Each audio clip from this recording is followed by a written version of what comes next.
यो राजधानी है। यो गांव जो है चोलसाब बड़प्पन है। आप ये देखो भाई, मैं चोलसाब आने चोलसाब को तो सब पता है, लेकिन मुझे भी कहने में अच्छा लगेगा कि ये भैंसी गांव ये जाटों की राजधानी है दोस्तों। और ये यहीं से झंडा बंधने चले, जिसका भी झंडा बंधेगा वो यहीं से बंधेगा। मैं देख रहा हूँ मेरे बड़े भाई सम्मानित नरेंद्र मलिक भी बैठे हैं, हाथ जोड़ के आई मैं प्रणाम करता हूँ। सभी मंच में मौजूद हैं। साथियों, ये गांव आपका है और यहाँ पूरी तड़ातड़ी भी है, मुझे कहने में कोई गुरेज नहीं है, लेकिन ये चौधरी साहब के, जयंत चौधरी जी के ऐसे मजबूत सिपाही यहाँ हैं कि कितना भी कोई हंजा लगा ले, जो लगाना चाह रहे वे थारे नाम से जान सकते न, कुल मेरा दावा है।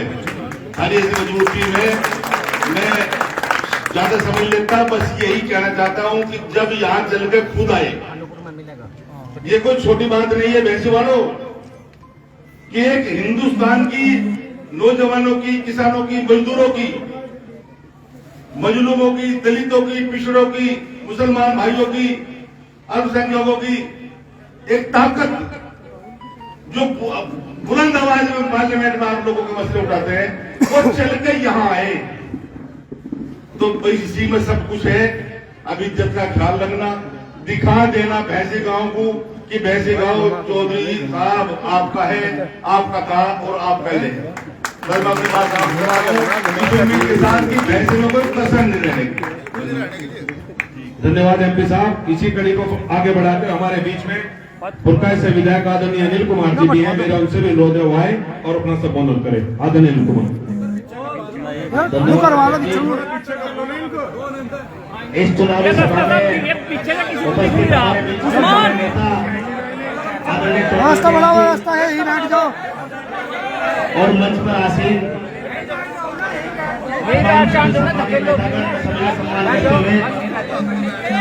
बैठ जाओ, मोटी ढाबा है। सम्मानित साथियों, व्यवस्था बनाओ, व्यवस्था बनाओ।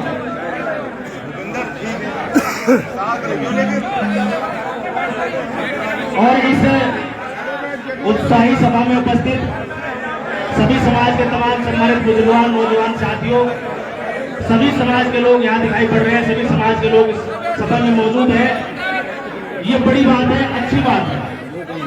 और चुनावी माहौल में हमेशा वो सभा कामयाब रहती है जिस सभा में सभी समाज का प्रतिनिधित्व होता है।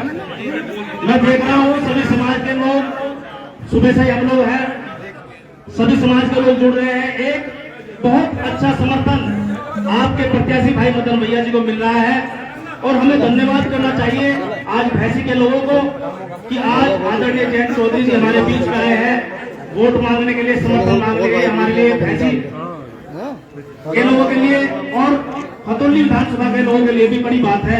हमें धन्यवाद करना चाहिए अपने नेता का और सम्मान भी करना चाहिए। ये हमारे नेता के सम्मान की बात है, ये चुनाव हमारे नेता के सम्मान की बात है। ये चुनाव राजकुमारी सैनी या मदन भैया के बीच में नहीं है, ये चुनाव है हमारे आदरणीय नेता के सम्मान की बात है, जयंत के सम्मान की बात है। मैं विशेषकर क्योंकि आज मैं एमएलए, तीसरी बार एमएलए हूं मैं। आज 10 साल में बसपा से एमएलए रहा, लेकिन तीसरी बार आदरणीय जयंत जी के आशीर्वाद से विधायक बनने का काम मुझे हुआ है। तो मैं आज अपने समाज के लोगों से भी अनुरोध करना चाहता हूं, उनसे प्रार्थना करना चाहता हूं, आज आपका भाई अगर एमएलए है वो आदरणीय जयंत जी की देन है। इनका ऋण उतारना है हमें। बीएसपी का कैंडिडेट भी हमारे बीच में, ज्यादा मुश्किल भी होने वाली नहीं है। मैं आप लोगों से कहता हूं, घर नहीं बैठना हमें। मुझे पता है मेरा समाज बीजेपी को वोट देने वाला नहीं है, या तो घर बैठ जाएगा, अगर वोट देने के लिए निकलेगा तो लड़कों को देगा हैंडपंप को। तो मैं आग्रह करता हूं, वोट देने के लिए आप लोगों को निकलना है और एक एक वोट हैंडपंप के चुनाव निशान के सामने वाला बटन दबाकर हमें अपने नेता का सम्मान बढ़ाने का काम करना है, अपने प्रत्याशी को जिताने का काम करना है। धन्यवाद। धन्यवाद विधायक जी। अब मैं पूर्व सांसद, पूर्व विधायक आदरणीय हरेंद्र मलिक जी से अनुरोध करता हुआ आए और अपना संबोधन करें। आदरणीय हरेंद्र मलिक। आदरणीय अध्यक्ष जी, किसानों, नौजवानों, पिछड़ों, अगड़ों, दलितों, मजलूमों की आवाज राष्ट्रीय लोकदल के राष्ट्रीय अध्यक्ष आदरणीय जयंत चौधरी जी, राष्ट्रीय लोकदल के विधानमंडल दल के नेता माननीय विधायक राजपाल जी, भाई राजपाल सैनी जी, पूर्व सांसद भाई अनिल कुमार जी, राकेश शर्मा जी, सम्मानित मंच, भैंसी ऐतिहासिक गांव है, सभी जानते हैं। ये चुनाव भी ऐतिहासिक चुनाव है। इस चुनाव से न सरकार बदल रही है न सरकार गिर रही है, पर इस चुनाव से व्यवहार बदलेंगे, अहंकार रहेगा या नहीं रहेगा, सम्मान लोगों को मिलेगा नहीं, व्यवस्था बदलने का काम ये चुनाव है। चुनाव में अगर आदरणीय जयंत चौधरी जी जागरूकता ना दिखाते हैं तो शायद आपको अपने आप को मिली गालियों का बदला उतारने का मौका न मिले। बहुत बढ़िया। ये राजनीतिक माहौल है। हम चैन सिंहवादी लोग हैं, हम लाठी डंडे से बदला लेते, बुलेट से बदला लेते, हम लोग मतदान के जरिए बदला लिया करते। ये बदला है। दोस्तों, मैं एक प्रार्थना करना चाहता हूँ आप लोगों से, आपको उकसाने का रोज काम किया जाएगा। लोग जो साहब के बारे में बात कहेंगे कि आप रिएक्शन कर दें उसका। चौधरी अजीत सिंह और चौधरी चरण सिंह की तपस्या का एक पसीने के बराबर भी ये जिंदगी में किसान के मजदूर के प्रति तप नहीं कर सकते। इनकी कोई मुकाबला नहीं हो सकता। अगर कोई बात कहे उनके बारे में, जयंत चौधरी जी के बारे में बात कहे तो रिएक्शन देना, पर रिएक्शन 5 तारीख को देना आपको मतदान करने के जरिए। देखिए, चुनाव वो जीतेगा जो 36 कौम का वोट। और आज राष्ट्रीय लोकदल गठबंधन के कैंडिडेट को 36 कौम का वोट मिल रहा है। आप निश्चिंत रहे, समाजवादी पार्टी का एक भी आदमी कोई कोताही नहीं करेगा, एक भी कार्यकर्ता कोताही नहीं करेगा। ये सवाल पूरे जिले के सामने है। ये जिला जो सब अहंकार में जी रहा है। लोग रोज अपमानित होते हैं, अहंकारी हो गए हैं, भ्रष्टाचार का मामला है। हम लोग तो जिस क्षेत्र से हैं, हमारी ये संधि पर तो बर्बाद कर दिए। एनएच बनते हैं, मिट्टी के ठेके हैं, ठेका ले रहे इसलिए बाईपास निकलवाते वगैरह में, ठेकों के चक्कर में आपकी रेलवे लाइन गई है, आप जमीन के मुआवजे में लुटे हैं और सरकार के लोग ठेकों में छके।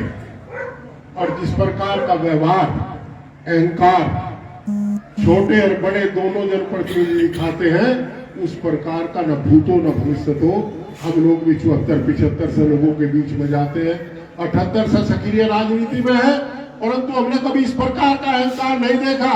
यह अहंकार तोड़ने का आपको मौका मिला। मैं जानता हूं आदरणीय जयंत चौधरी जी का उनका कोई मुकाबला नहीं है, परंतु यह सत्य है कि अहंकार की प्रतिमूर्ति वो लोग हैं और सज्जनता की प्रतिमूर्ति, सादगी की प्रतिमूर्ति आदरणीय जयंत चौधरी है। आपको तय करना है कि आपको किसके साथ रहना है। और जब अर्जुन की तरह देखोगे, जो एक चीज देखनी है आपको नलके में, हैंडपंप में जयंत चौधरी की तस्वीर दिखाई दे, उस व्यक्ति की तस्वीर दिखाई दे जिसने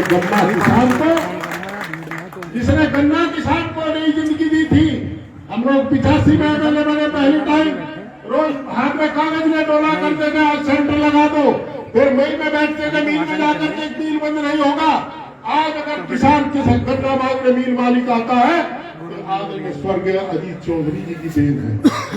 अगर हमारे बुजुर्ग किसान बने तो स्वर्गीय चौधरी चरण सिंह की देन है। और सत्यता है, अगर राजपाल सैनी, राजपाल बालिया, नरेंद्र मलिक अनिल जैसे लोग जो एमएलए और एमपी बने, अगर चौधरी चरण सिंह राजनीति में ना होते तो गांव देहात का गरीब का बेटा, किसान का बेटा कोई एमएलए एमपी बनने का सोच नहीं सकता।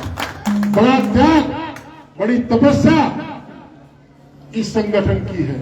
आज मौका आया, हमें सादगी के साथ खड़ा होना है, सभ्यता के साथ खड़ा होना है, व्यवस्था बदलने का काम करना है, भ्रष्टाचार के अहंकार को डुबोने का काम करना है। ये मेरी आपसे प्रार्थना है। कोई कोताही ना छोड़ियो, एक रिएक्शन ना करियो और गांव में 36 कौम को मनाने का काम करियो। ये केवल जाट का गांव नहीं है, ये गांव किसान का गांव है, मजदूर का गांव है। ये सत्य है, परंतु ये नहीं सत्य इस गांव ने आईपीएस भी दिए हैं, इस गांव ने इंटरनेशनल स्तर के डॉक्टर भी दिए इसी घर से ही। जो राजेश अहलावत यहीं से है, इसी परिवार से है। ऐसे लोग भी दिए हैं, योगेंद्र सिंह भी दिए हैं। तो आप लोगों ने 86 में मेरे याद है, मैं बात समाप्त कर रहा हूँ, रास्ता रोको आंदोलन की कॉल थी। अब चौधरी चरण सिंह जी से मिलने गए, 4 साल से पूछा कहाँ पॉइंट बने, उन्होंने वैसे ही पूछ लिया, अरे कहा लड़के क्या नाम है तेरा, कहाँ पॉइंट बनाए हैं।